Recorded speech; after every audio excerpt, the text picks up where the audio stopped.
네, 안녕하세요. 김용필입니다. 네, 오늘은 12월 9일입니다. 어제보다는 많이 몸이 가뿐해지고요. 많이 좀 몸도 좋아진 것 같습니다. 네, 어제 오래간만에 방송을 했었는데요. 그래도 많은 분들이 또 이렇게 관심을 가져주시고 또 격려의 말씀도 해주셔서 너무나 감사합니다.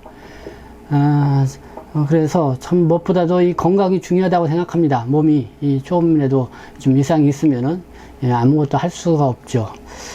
그렇기 때문에 참 건강을 잘 유지하면서 뭘 하더라도 이렇게 하는 것이 필요하다 다시 한번 느끼게 됐습니다. 오늘은 어제 제가 이 방송에서도 말씀을 드렸던 것처럼 이 양정숙 의원이요, 외국 국적 동포도 지원하고 또 보호하는 그 근거를 마련하기 위해서 이 재동포 보호법을 대표 발의를 했다는 소식을 전해드린 바가 있습니다. 그래서 그 내용이 좀 구체적으로 어떤 내용인지 좀 여러분들에게 좀 소개를 해드리고자 하고요. 그리고 저도 그 법안을 좀 이렇게 보니까요, 다소 좀 아쉬운 것도 있었습니다. 이제 국내에 체류하고 있는 동포들도 한 100만 명 가까이가 되는데, 이 국내에 체류하고 있는 동포들에게는 전혀 적용이 되지 않는 그런 법이었습니다.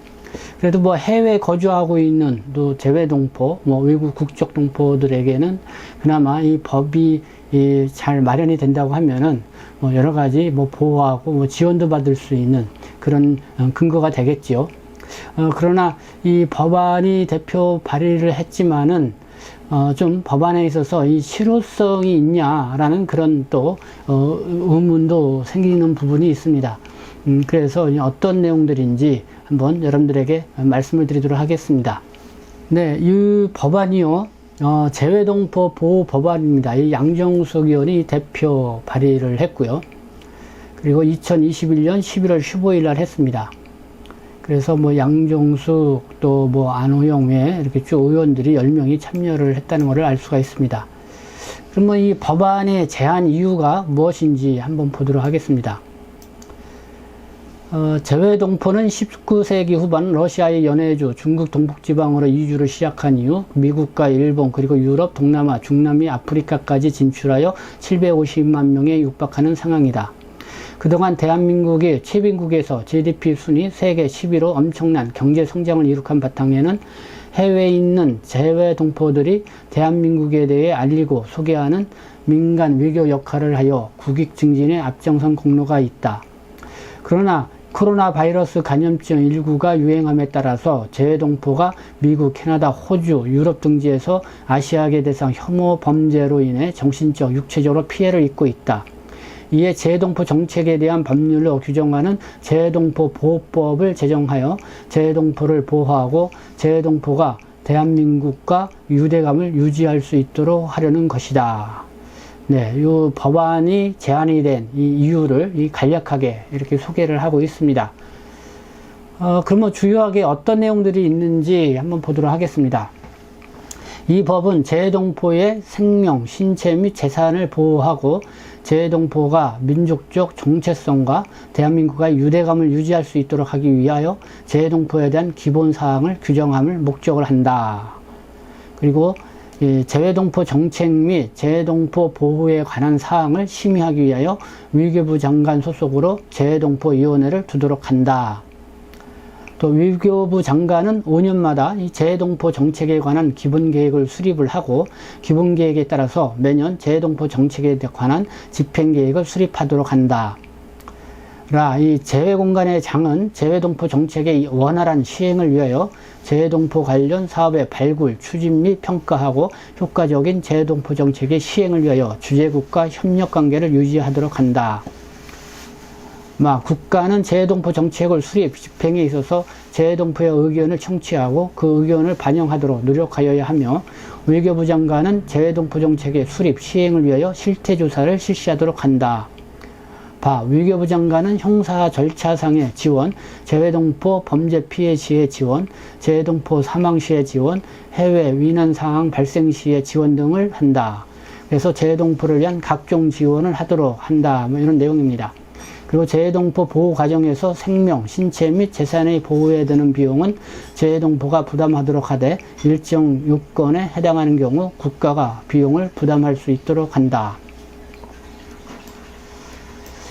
네, 재해동포 법안이 어떤 취지에 의해서, 어떤 배경에 의해서 어떤 내용을 담고 이 발의가 되었는지를 지금 이게 발의된 그 문건을 통해서 여러분들에게 말씀을 드렸습니다. 이번 시간에 말씀을 드리고자 하는 것은요, 이 양정숙 의원의 대표 발의한 재해동포 법안 중에서 이 재해동포의 보호 어떻게 할 것이냐, 그래서 그것도 좀 상세하로 나온 게 있어서요. 그거는 제가 그 원래 법안은 뭐 여러 가지 길게 되어 있기 때문에 이 중요한 녹에 소개할 수 있는 것만 제가 좀 발췌를 해서 신문에 게재를 했습니다. 그래서 그 내용을 말씀을 드리도록 하겠습니다. 네, 재해동포 보호에 관한 발의 법안 제3장에 나와 있습니다. 제3장 재해동포 보호 제13조에는 이 재해동포 보호의 기본 원칙이 나와 있습니다. 그래서 재해동포 보호는 영사관계에 관한 비엔나 협약, 그리고 이런 조약과 일반적으로 승인된 국제법규 및 주재국 법령을 준수하여 제공되어야 한다. 이렇게 되어 있고요. 그리고 이 14조에는 형사 절차상의 지원이 나와 있습니다. 이 재해공간의 장은 관할구역에서 재해동포가 체포, 또 구금 또는 수감 중인 사실을 인지한 때에는 그 사실을 지체 없이 외교부 장관에게 보고하고 해당 재해동포의 접촉을 시도하여야 한다. 이렇게 되어 있고요. 제15조에는 재해동포 범죄 피해를 당했을 때 지원입니다. 재해공관장의 관할 구역에서 재해동포가 범죄로 인하여 피해를 입은 사실을 인지한 경우 해당 재해동포에게 주재국 경찰기관에 신고하는 방법을 안내하고 필요한 경우 주재국 관계기관에 대한 신속하고 공정한 수사를 요청을 한다. 그리고 의료기관에 관한 정보 제공, 또 가능한 범위 내에서 변호사 및 통역인 명단 제공 등 조력을 제공하여야 한다. 네, 재해동포, 외국 국적 동포까지 포함해서요, 이 범죄 피해를 입었을 경우에 이 재해공관장이 어떻게 해야 되는지 그 절차를 이렇게 법규로 안내를 하고 있습니다. 제10조에는 이 재해동포가 사망할 경우에 어떻게 지원을 하느냐 나와 있습니다. 이 재해공관장의 경우, 재해공관의 장은 관할구역에서 재해동포가 사건, 사고로 사망한 사실을 인지한 때에는 이를 지체 없이 해당 재해동포의 가족 등 연구자에게 알리고 외교부 장관에게도 보고하여야 한다. 이렇게 되어 있고요. 그리고 제17조 미성년자, 환자인 재해동포에 대한 지원입니다. 그러니까 재해공관의 장은 관할구역에서 미성년자인 재해동포에게 사건, 사고가 발생한 사실을 인지한 경우 그 사실을 해당 재해동포의 법정 대리인 또는 가족 등 연구자에게 알려야 한다. 그리고 제18조에는 재해동포가 실종되었을 때 어떻게 지원을 하느냐. 재해공관의 장은 관할구역에서 연락이 두절된 재해동포의 신변안전 확인을 위해 소재 파악을 요청받은 경우 그 요청자에게 국내 및 주재국 경찰기관에 대한 실종 신고 절차를 안내를 하고 주재국 관계기관과 협력하여 해당 재해동포의 소재를 파악하기 위하여 노력해야 한다. 이렇게 되어 있고요. 제19조 해외 위난 상황 발생 시 어떻게 지원을 하냐. 재해공관의 장은 관할구역에서의 해외 위난 상황이 발생하거나 발생할 우려가 현저함을 인지한 경우 이를 지체 없이 외교부 장관에게 보고하고 관할구역의 재해동포에게 알려야 한다. 뭐 이런 내용이 되어 있습니다. 양정숙 의원의 이 재해동포 보호법 발의안 여러분들에게 좀 소개를 해드렸습니다.